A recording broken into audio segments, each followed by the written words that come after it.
Assalamualaikum warahmatullahi wabarakatuh. Pada saat ini kita akan membahas terkait senyawa hidrokarbon.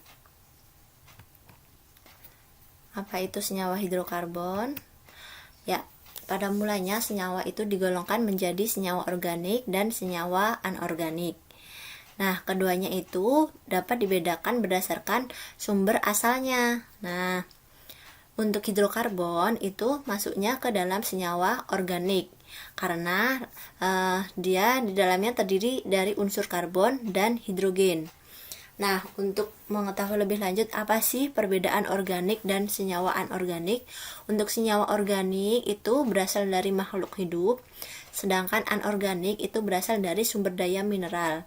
Sumber daya alam ya, yang ada di alam biasanya seperti besi, neon, emas, dan lain sebagainya. Kemudian senyawa organik itu sifatnya lebih mudah terbakar, sedangkan untuk senyawa anorganik itu tidak mudah terbakar.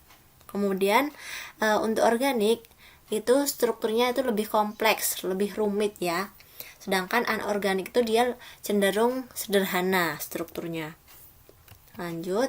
Nah, ini keunikan atom karbon, yakni karena dia memiliki 4 elektron valensi sehingga adanya memiliki kemampuan untuk membentuk suatu ikatan kovalen yang berjumlah 4. Nah, selain itu atom karbon itu dapat membentuk rantai karbon sehingga jenis nyawanya menjadi sangat banyak ya jenisnya.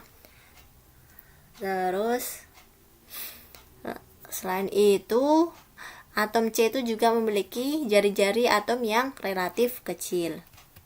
Selanjutnya posisi atom karbon ini ada 4. Ada yang namanya primer, itu adalah atom karbon yang mengikat satu atom karbon yang lain ya. Kemudian atom karbon sekunder itu atom karbon yang mengikat 2 atom karbon yang lain. Untuk primer saya tunjukkan ya. Ini yang ada angka 1 ini maksudnya primer, dia mengikat satu atom karbon yang sebelah kanannya saja. Terus yang bawah ini misal ini adalah primer karena dia mengikat satu atom karbon yang hanya atasnya saja. Ini juga dia mengikat atasnya saja. Ini dia mengikat sebelah kiri saja. Yang ini juga mengikat bawahnya. Untuk yang sekunder karena dia mengikat 2 atom karbon yang lain ditunjukkan oleh yang nomor 2 ya. Di sini dia mengikat karbon kanan dan sebelah kiri. Sedangkan ini dia juga mengikat karbon kanan sebelah kiri juga. Yang ini juga dia mengikat atom yang atas dan bawahnya. Nah, kemudian yang ketiga adalah atom karbon tersier, adalah atom karbon yang mengikat 3 atom karbon yang lain. Berarti ditunjukkan yang ini ya. Angka 3 dia mengikat kanan, kiri, dan bawah. Sedangkan untuk kuarterner atom karbon yang mengikat 4 atom karbon lain berarti dia mengikat 4 buah atom karbon atas, bawah, kanan, dan kiri. Begitu ya. Selanjutnya penggolongan senyawa hidrokarbon berdasarkan bentuk rantai, yakni ada alifatik, alisiklik, dan aromatik. Nah, untuk alifatik di sini bentuk rantainya itu terbuka dan memanjang ya, sangat panjang gitu. Terus kalau alisiklik itu dia bentuknya itu cincin melingkar, bisa segitiga, segi 5, segi 4, dan lain sebagainya. Kemudian untuk aromatik, jadi bentuk rantai karbon cincin konjugat, artinya dia ada cincin dengan ikatan tunggal dan ganda, ikatan tunggal dan rangkap yang berselang-seling seperti ini. Nah, ini namanya konjugat. Selanjutnya penggolongan senyawa hidrokarbon berdasarkan jenis ikatan antar atomnya, itu ada alkana, itu senyawa yang terdiri atas ikatan tunggal. Nah, ini kan tunggal semua ya gambarnya. Kemudian alkena, senyawa tak jenuh yang memiliki ikatan rangkap 2. Di sini ada ikatan rangkap 2-nya ya. Kemudian alkuna, senyawa tak jenuh yang hanya memiliki ikatan rangkap 3. Di sini ada ya rangkap 3-nya. Nah, kenapa alkena dan alkuna ini tergolong senyawa tak jenuh? Karena dia masih memiliki kemampuan untuk membentuk ikatan tunggal. Nah, ikatan tunggal ini dia sudah jenuh ya, karena tidak bisa menyederhanakan ikatan lagi. Yang pertama kita akan bahas tentang alkana, yakni rumusnya CnH2n+2. Alkana ini adalah ikatan tunggal ya tadi ya, dimana N ini adalah jumlah atom karbonnya. Nah misal kalau C-nya 2, maka hanya berarti 2 kali 2 tambah 2 berarti sama dengan 6, seperti itu. Nah ini rumus molekulnya. Rumus molekul ini dibuat berdasarkan rumus ini, CnH2n plus 2. CH4 namanya metana, C2H6 namanya etana, C3H5 namanya propana, dan seterusnya ya. Ada butana, pentana, heksana, heptana, oktana, nonana, dekana. Nah, untuk nama-nama ini saya anjurkan kalian untuk menghafal, karena ketika kalian sudah mampu untuk menghafal, kalian akan mudah untuk menuliskan tata nama suatu senyawa hidrokarbon seperti itu. Ya, dari C1 sampai C10 nanti dihafalin dari metana sampai dekana. Terus alkil atau bisa kita tulis dengan R. Ini fungsinya alkil adalah sebagai cabang.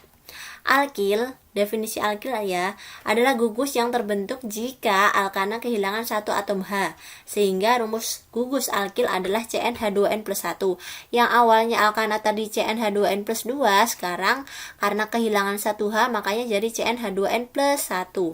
Penamaan alkil seperti pada nama alkana, tetapi akhiran ana diganti il ya, belakangnya ana jadi il. Nah, kemudian ini ada cabang-cabangnya. Ada metil. Kalau CH4 kan metana. Nah, kalau CH3 itu namanya metil. Terus kalau C2H5 kan etana. Berarti kalau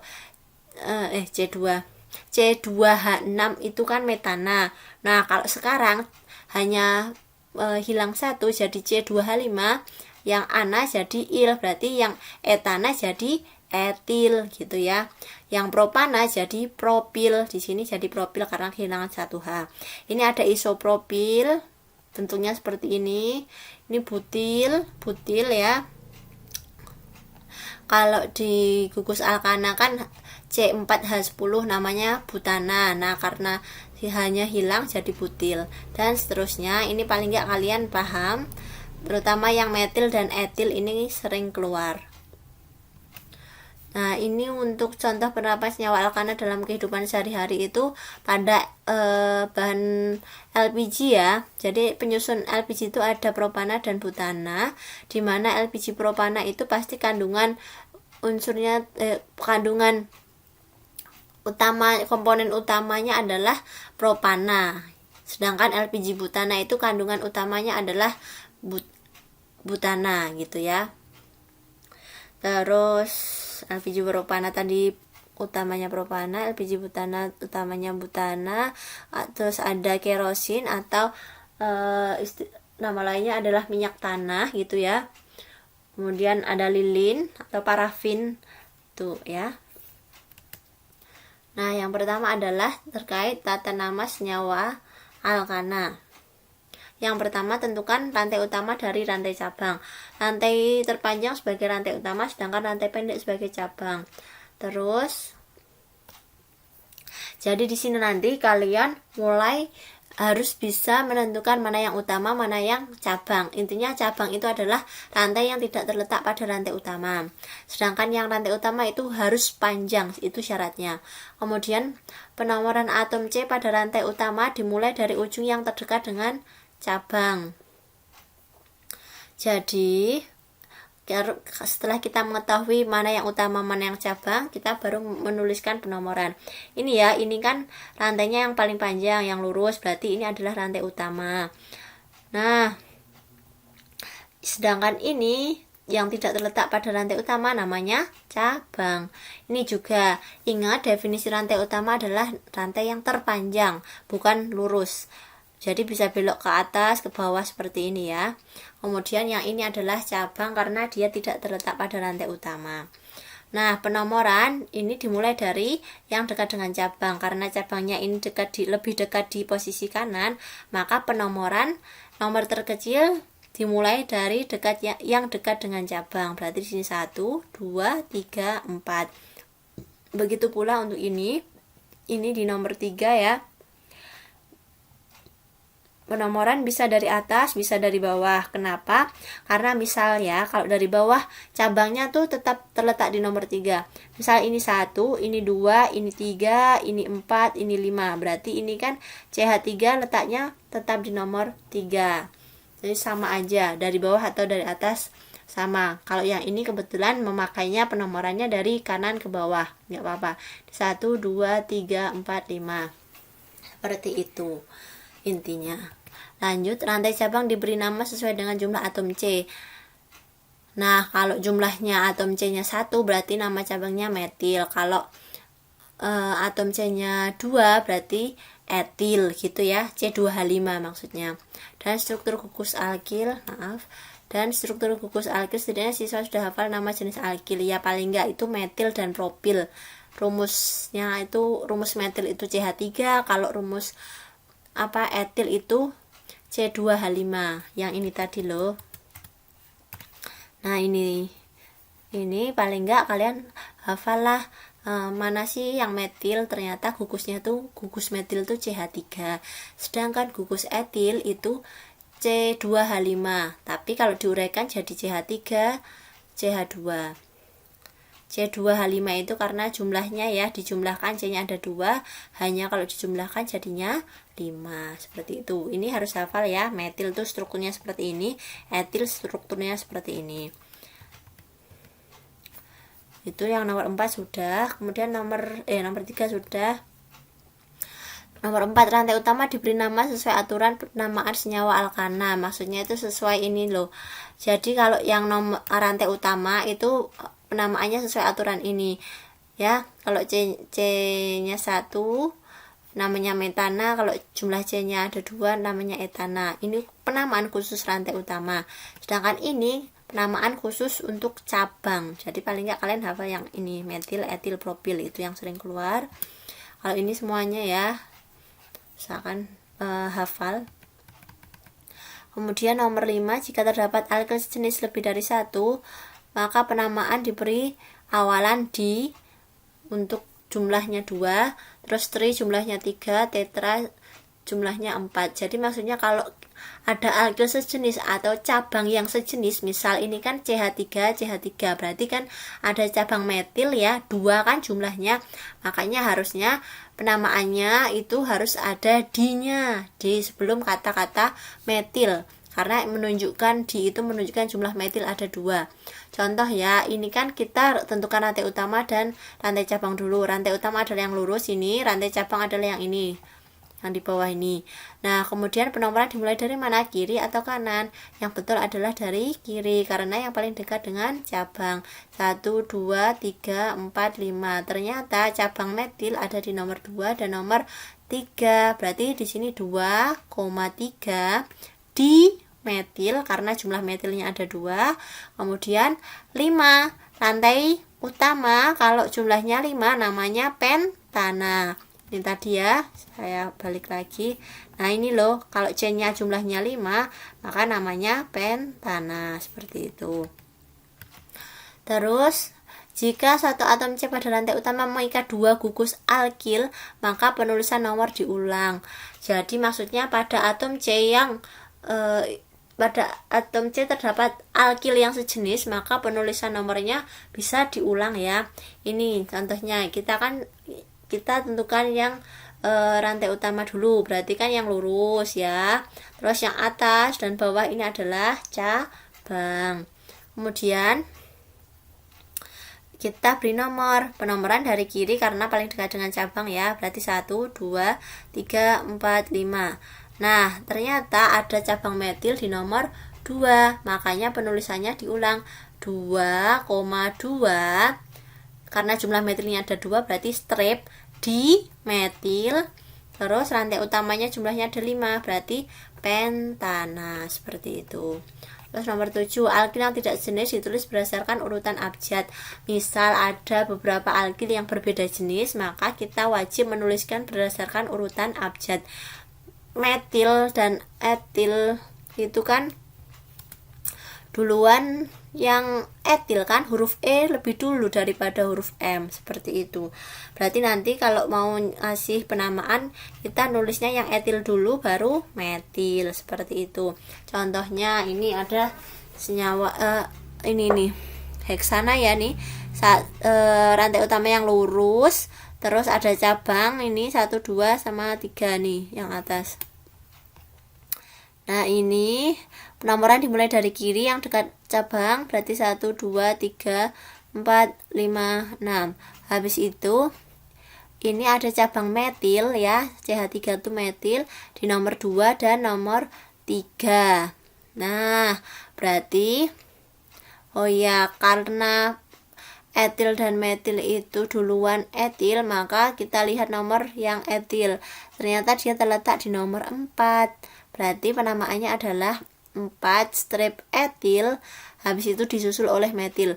Strip nomornya di nomor berapa? 2,3 strip. Karena jumlah metil ada 2, makanya dimetil. Kemudian lihat yang rantai utama jumlahnya ada 6, berarti heksana. Ini ya, jumlahnya kalau 6 itu namanya heksana. Kalau C-nya 6. C-nya 6 heksana.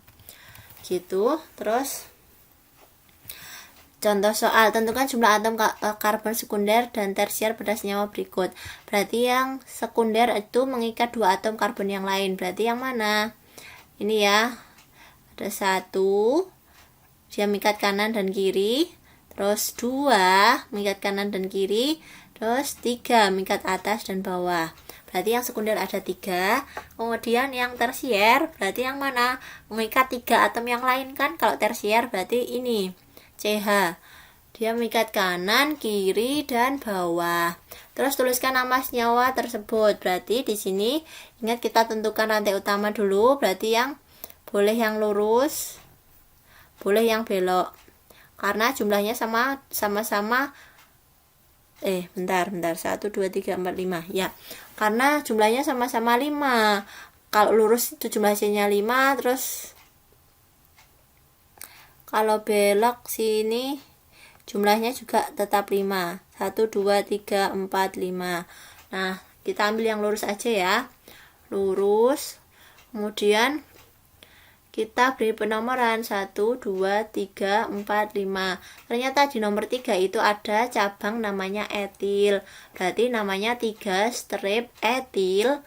Terus di sini jumlah C-nya 5, berarti belakangnya pentana, seperti itu. Oke. Nah, untuk lebih bisa memahami terkait materi alkana, kalian bisa mengerjakan latihan soal berikut ini.